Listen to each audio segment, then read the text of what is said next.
మధుర మధురతర మీనాక్షి కంచి పట్టున కామాక్షి మహిని మహిమగల మీనాక్షి కాశీలో Vishalakshi. Hey guys, welcome back to my YouTube channel Madhuri Memories.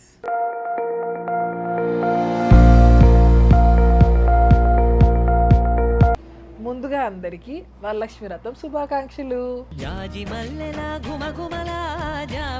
So guys, finally after 2 weeks నేనైతే vlog చేస్తున్నాను. నేను చాలా మిస్ అయ్యాను నిజంగా వ్లాగ్ చేయడం అయితే. ఈ 2 weeks నిజంగా నేను చాలా బిజీగా ఉండే. సో వరలక్ష్మి వ్రతం కూడా చేసుకోలేదన్నమాట. సో ఇవాళ 5th week అనమాట, లాస్ట్ వీక్ ఆఫ్ శ్రావణ మాసము. సో ఈరోజు నేను ప్లాన్ చేశాను చేసుకుందామని చెప్పేసి, బట్ నాట్ లీస్ట్ అదరగొట్టేద్దాము. బేసిక్గా శ్రావణ మాసము వరలక్ష్మి వ్రతం అంటే అందరికీ చాలా ఇష్టం కదండి.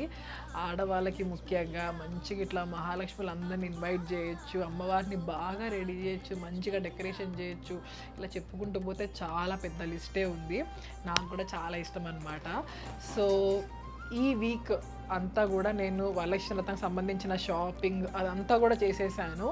అండ్ ఆల్సో నేను ఇంట్లో ఆల్రెడీ ప్రిపరేషన్ స్టార్ట్ చేశాను అనమాట. డెకరేషన్ కూడా ఆల్మోస్ట్ అయిపోయింది, ఇంకొంచెం ఉంది. నేను మీకు అదంతా కూడా చూపిస్తాను. ఫస్ట్ నుంచి రికార్డ్ చేద్దాం అనుకున్నాను అనమాట, బట్ అస్సలు కుదరలేదు. మా హస్బెండ్ హెల్ప్ చేశారనమాట, అందుకనే నేను రికార్డ్ చేయలేకపోయాను. ఇంకా లేట్ చేయకుండా let's get into the video. ముందు రోజు రాత్రి అంతా క్లీన్ చేసేసుకొని మంచిగా ముగ్గేసుకొని అంతా క్లీన్ చేసుకున్నాను అనమాట. ఎందుకంటే ఆ రోజు చాలా పనులు ఉంటాయి కదా, సో ఈజీగా ఉంటుందని చెప్పేసి ఇక్కడ నేను అమ్మవారికి డెకరేషన్ స్టార్ట్ చేశాను. ఫస్ట్ నేను ఒక శారీ ట్రై చేశాను కానీ అస్సలు సెట్ అవ్వలేదు అనిపించింది అనమాట. బ్యాక్ డ్రాప్ చూసారు కదా ఎంత బాగుందో, అది మా మమ్మీ వాళ్ళు పంపించారనమాట ఒక పార్సిల్లో. నాకైతే చాలా నచ్చింది. అదంతా కూడా మా హస్బెండే పెట్టారు. అమ్మవారి దగ్గర అంతా అయితే నేను డెకరేషన్ చేశాను అనమాట.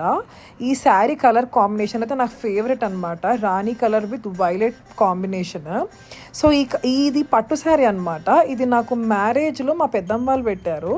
సో శారీ చాలా బాగుంది కదా అని చెప్పేసి నేను ఈ శారీ చూస్ చేసుకున్నాను అనమాట. ఈ లోటస్ ఫ్లవర్స్ కానీ ఇవన్నీ కూడా మంచిగా డెకరేట్ చేద్దామని చెప్పేసి అనుకున్నాను. అమ్మవారికి లోటస్ అంటే చాలా ఇష్టం కదండి. మొత్తానికి అవుట్పుట్ అయితే సూపర్గా వచ్చింది. నేనైతే 5 వెరైటీస్ ఆఫ్ ప్రసాదాలు చేశాను. పూర్ణాలు, దద్దోజనం, పులిహోర, పానకం, పరవన్నం, సలివిడి ఇవన్నీ చేశాను. టేస్ట్ మాత్రం అన్నీ సూపర్గా వచ్చాయండి. అమ్మవారికి చేసిన ఏ దేవుడికి చేసిన టేస్ట్ మాత్రం ప్రసాదాలు అద్దరిపోతాయి కదా. లాస్ట్ ఇయర్ కన్నా ఈ ఇయర్ పూర్ణాలు మాత్రం సూపర్గా వచ్చాయి. దానికి అమ్మవారిని రెడీ చేయడం స్టార్ట్ చేసేసాను. ఇది నా ఫేవరెట్ పార్ట్ అన్నమాట. ఎంత బాగా రెడీ చేశానో మీరే చూస్తారు లాస్ట్కి. షాప్ వాళ్ళు ఎంత రెడీ చేసినా మన వంతు మనం రెడీ చేద్దామని చెప్పి అనుకుంటాం కదండి. సో అమ్మవారికి సవరం కట్టి మంచిగా జడ కూడా వేశాను. ఫైనల్లీ పూజ అయితే స్టార్ట్ చేసేసాను. అమెరికాలో పూజారిని పిలిపించుకొని పూజ చేసుకోవడం అంటే అది మామూలు విషయం కాదు. వాళ్ళు చాలా మనీ అడుగుతారనమాట.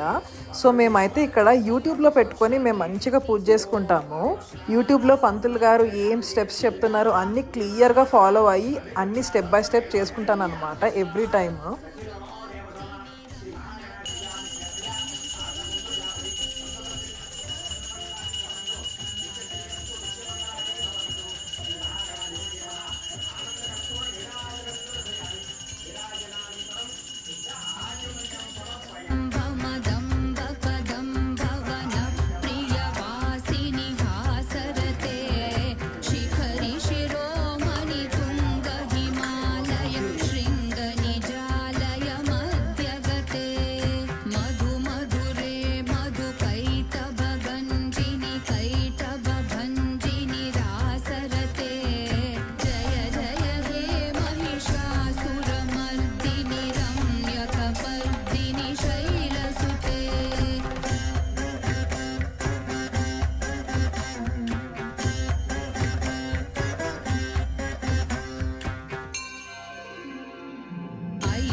ఫైనల్లీ పూజ అయితే అయిపోయింది. చాలా ప్రశాంతంగా అనిపించింది పూజ అయిపోయాక. నేను పూజ చేసిన వేళ విశేషం ఏంటో కానీ బయట పెద్ద వర్షం పడింది ఆ రోజు. సో చూసారు కదా గాయ్స్, ఇవాల్టి వ్లాగ్ మీ అందరికీ నచ్చిందని అనుకుంటున్నాను. సో ఫైనల్లీ పూజ అయితే అయిపోయింది. ఇంకా కాసేపట్లో మహాలక్ష్ములు అందరూ రాబోతున్నారు అనమాట. సో వాళ్ళందరికీ తాంబూలాలు ఇచ్చేస్తే ఇంక ఇవాల్టితో డే అంతా అయిపోయినట్టే. నాకైతే చాలా ప్రశాంతంగా అనిపించింది వాళ్ళంతా కూడా. మీ అందరికీ వీడియో నచ్చితే లైక్, షేర్ అండ్ సబ్స్క్రైబ్ చేయడం మాత్రం అస్సలు మర్చిపోవద్దు. మీరు లైక్ చేయడం వల్ల ఏంటంటే మన వీడియో చాలా మందికి రీచ్ అవుతుంది. ఓకేనా? బాయ్.